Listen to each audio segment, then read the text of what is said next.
America के Oppenheimer के बारे में तो आपने जरूर सुना होगा, जिन्होंने इस विश्व का पहला एटॉमिक बॉम्ब बनाया। लेकिन क्या आपको पता है कि भारत में भी पहली बार एक इंसान ने एटॉमिक बॉम्ब का टेस्ट किया था 1974 में, जिनके बारे में आपको जानना चाहिए। ऐसी अमेजिंग रैंडम फैक्ट्स आज आप इस वीडियो में जानोगे, जिसको सुन के आपके मुंह से निकलेगा वाव। वीडियो को पूरा जरूर देखना, मजा आ जाएगा। क्या आपको पता है कि लग्जमबर्ग जो कंट्री है मैप पे इस जगह पर ये पहली देश बन गई है जो कि सारे देशवासियों को फ्री ट्रांसपोर्ट प्रोवाइड करती है। जो पब्लिक ट्रांसपोर्ट होता है ना, जैसे कि बस, ऑटो, ट्रेन, मेट्रो, ये पूरी तरह से फ्री है लग्जमबर्ग के लोगों के लिए। ये विश्व की पहली ऐसी कंट्री है जहां की गवर्नमेंट ने कुछ ऐसा किया है, यूरोप का लग्जमबर्ग। और इसकी पॉपुलेशन उतनी ज्यादा नहीं है। आपको पता है वहां की पॉपुलेशन कितनी है? 6.4 लाख बस।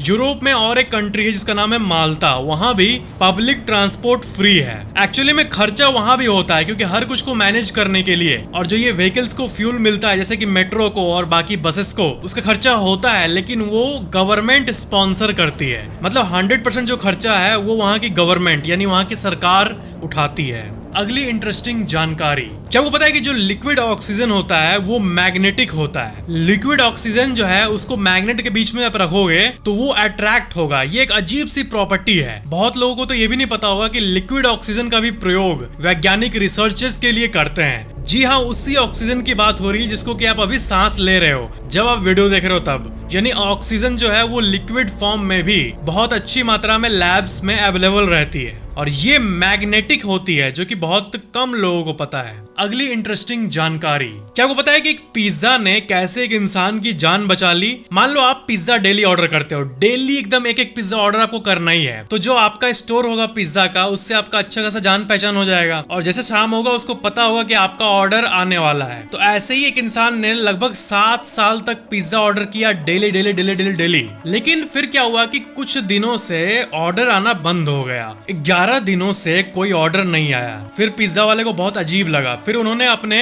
डिलीवरी वाले लड़के को कहा कि जाओ उसके घर एक बार देख के आना वो ठीक है कि नहीं। फिर वो जब गए तो पता चला कि वो वहां पर तड़प रहा है। उसको मेडिकल इमरजेंसी की रिक्वायरमेंट थी, बॉडी में कुछ हो रहा था और वो वैसे ही पड़ा था उतने दिनों तक और उसके फैमिली मेंबर्स भी नहीं जानते थे क्योंकि बस 11 दिन ही हुए थे और वो 11 दिनों से तड़प रहा था। और मरते मरते जब उसका मरने का एकदम वक्त आया तभी अचानक से पिज्जा बॉयज ने उसकी जान बचा ली। यानी उसकी जो आदत थी लगातार 7 साल तक डेली एक पिज्जा ऑर्डर करने का, नहीं ऑर्डर किया तो ये एक अजीब सा सिग्नल लगा और इसी के चलते अल्टीमेटली उसकी जान बच गई और वो जिंदा है। अगली इंटरेस्टिंग जानकारी, क्या आपको पता है कि जो वायोलिन होता है उसका ये पार्ट, ये जो बोज होता है, ये एक्चुअली में हॉर्स हेयर से बनते हैं। यानी जो घोड़े के बाल होते हैं उससे ये वायोलिन बोज बनते हैं। जी हाँ।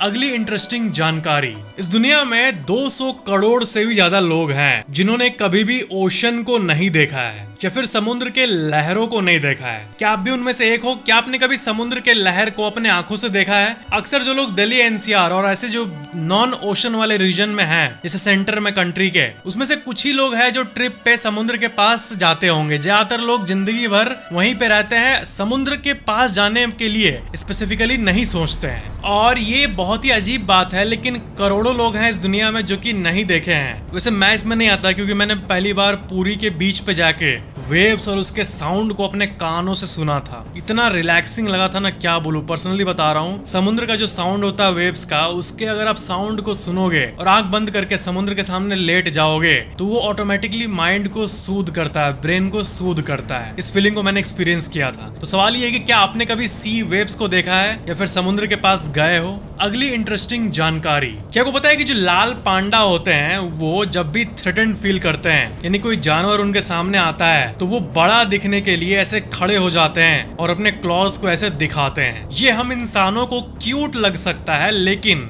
जो सामने वाले क्रीचर्स होते हैं वो डर जाते हैं। अगली इंटरेस्टिंग जानकारी, क्या आपको पता है कि ये पहली फोटो है जो कि स्पेस से ली गई थी धरती की? जी हाँ, इसके पहले धरती के ऊपर से कोई भी फोटो नहीं लिया था। 24 अक्टूबर 1946 वो साल था जब पहली बार धरती को ऊपर से देखा गया। उसके पहले कभी भी नहीं देखा गया था। एक रॉकेट छोड़ा गया था आसमान में और उस रॉकेट का नाम है V2 नंबर 13। ये बहुत ही इंपॉर्टेंट, इसको याद कर लो। V2 नंबर 13 यही रॉकेट है जिससे हमारे धरती की पहली फोटोग्राफ आउटर स्पेस से ली गई थी 24 अक्टूबर 1946 को 105 किलोमीटर ऊपर से, अमेरिका के न्यू मैक्सिको से। इस फोटो को जितना देखना है देख लो, क्योंकि ये बहुत ही वैल्यूएबल फोटो है। इंसानियत का पहला फोटो जो कि हमारे धरती माँ को दिखाता है।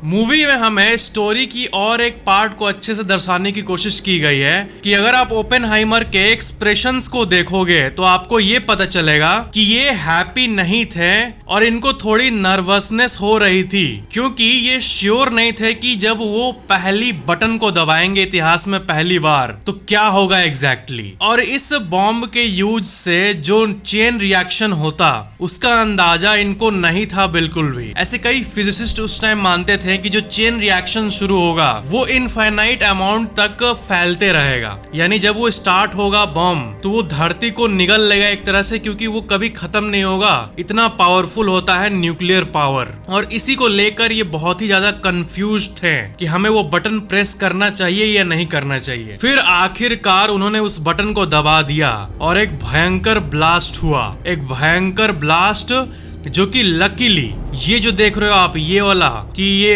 एक्सपैंड करता रहेगा, कभी खत्म नहीं होगा, डिस्ट्रॉय कर देगा, जिसकी चांसेस 0.1 के बराबर थी, ये नहीं ही हुई। वो बस एक फील्ड तक सीमित रही, लेकिन वो एक्सप्लोजन बहुत ही ज्यादा पावरफुल था। तो आखिरकार बटन दबाकर इन्होंने ये एग्जीक्यूट कर ही लिया और उन्होंने कहा, I am become death the destroyer of the world. मैं काल बन गया हूँ, इस विश्व का विनाशक। तो ये टेस्ट करने के बाद ये घटना हुई जिसके लिए ओपेनहाइमर भी बहुत खुश नहीं थे, क्योंकि फिर जापान के हिरोशिमा और नागासाकी ये दोनों लोकेशन पर गिरा दिया गया बॉम्ब। आप लोगों में से बहुत लोगों का सवाल है कि इंडिया में कभी कोई न्यूक्लियर टेस्टिंग नहीं हुई क्या, कोई इंडियन एक्सपेरिमेंट ऐसी हुई? तो मैं आपको बता दूं कि हाँ, ऐसा हुआ और थोड़ी देर में हुआ, लेकिन हुआ। इसका नाम दिया गया operation smiling Buddha. Smiling Buddha नाम था उस प्रोजेक्ट का और इसको हैप्पी कृष्णा भी कहा जाता था। और ये हुआ 18 मई 1974, यानी 18 मई 1974 में पहली बार इंडिया में सक्सेसफुल न्यूक्लियर टेस्ट हुआ। और ये हुआ था, जैसा कि आप देख सकते हो, पोखरान में, राजस्थान के पोखरान टेस्ट रेंज PTR में। और उस समय एटॉमिक रिसर्च सेंटर के जो हेड थे, जिनका नाम था राजा रामन्ना, उन्होंने इस टेस्ट को लीड किया था, जिसका नाम था स्माइलिंग बुद्धा। और ये था टेस्ट साइट, उस टाइम का रियल फोटो।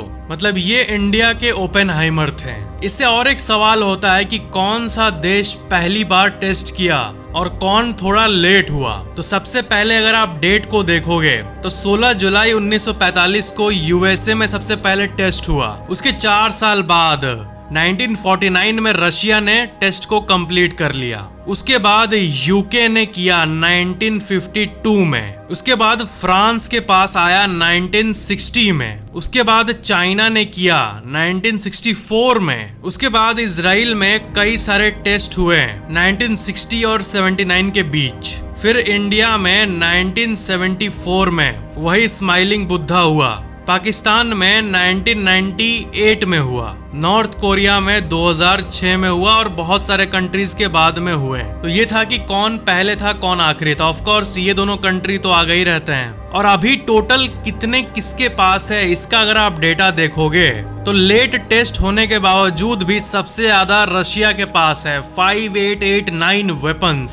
सबसे ज्यादा न्यूक्लियर बॉम्ब इनके पास है। फिर है USA के पास 5200। फिर चाइना के पास 410 वेपन है। फ्रांस के पास 290 है। यूके के पास 225 है। पाकिस्तान के पास 170 है। इंडिया के पास 164 है। इजराइल के पास 90 और नॉर्थ कोरिया के पास 30। तो ये जो है, ये जो लेवल्स हैं, ये बहुत ही ज्यादा कम लग रही है इनके सामने, क्योंकि ये दोनों कंट्रीज के सामने करीब करीब 5000 वेपन्स हैं। आई होप ये डेटा आपको बहुत ही ज्यादा इंटरेस्टिंग लगा होगा। तो ये थी आज की इन्फो न्यूक्लियर के बारे में। सब्सक्राइब करके बेल आइकन जरूर ऑन कर लेना।